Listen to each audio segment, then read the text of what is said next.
Le Seigneur n'a jamais vu séparément tous les pains qui sont dans le monde lorsque ses enfants sont réunis autour de sa table. Je suppose qu'au jour du Seigneur, il y a des milliers de pains qui sont rompus, et je ne sais pas combien il y a de coupes. Mais le ciel ne voit jamais plus d'un pain, jamais plus d'une coupe. Le pain, c'est Christ. Et la coupe, c'est Christ. Et en y prenant part, nous sommes unis en Christ. Il n'est pas tout à fait certain que les traducteurs aient été corrects, bien qu'il puisse y avoir une pensée juste en cela. Lorsqu'ils ont rendu les paroles du Seigneur Jésus au moment du repas, il est dit dans les anciennes versions, « Ceci est mon corps qui est rompu pour vous ». 1 Corinthiens 11, 24. Il peut y avoir une vérité très réelle dans l'emploi de ce mot « rompu ». En vérité, le corps du Seigneur a été rompu. Mais les traductions plus récentes disent « Ceci est mon corps qui est pour vous ».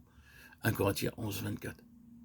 Peut-être cette dernière traduction évite-t-elle une idée fausse, car ce mot rompu a été si souvent regardé comme signifiant « voici un morceau, en voici un autre, et en voilà un autre », des morceaux dispersés dans tout le monde. Christ n'est pas divisé. Paul a dit « Christ est-il divisé ?» 1 Corinthiens 13. Non, Christ n'est pas divisé. Il peut y avoir un millier de pains terrestres, mais le pain céleste est un. Et c'est ainsi que le ciel voit l'Église.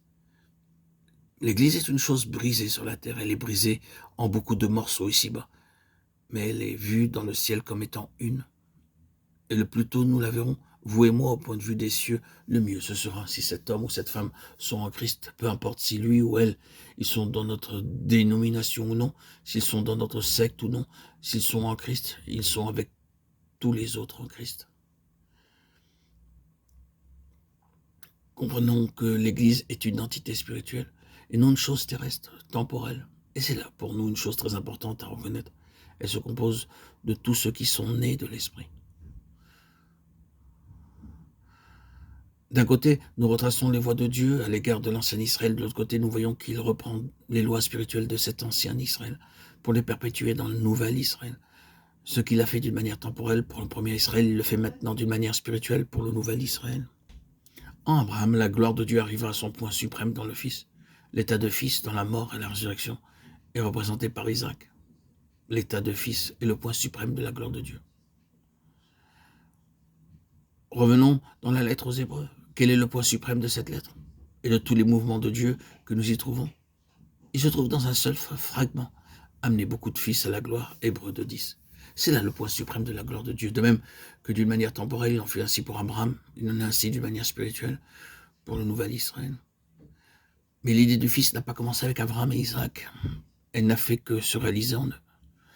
Elle existait tout en arrière avant eux. Elle était le secret chéri de Dieu, avant les temps éternels. Ce secret était perdu dans la postérité d'Abraham selon la chair, mais il est repris dans la postérité d'Abraham selon l'esprit.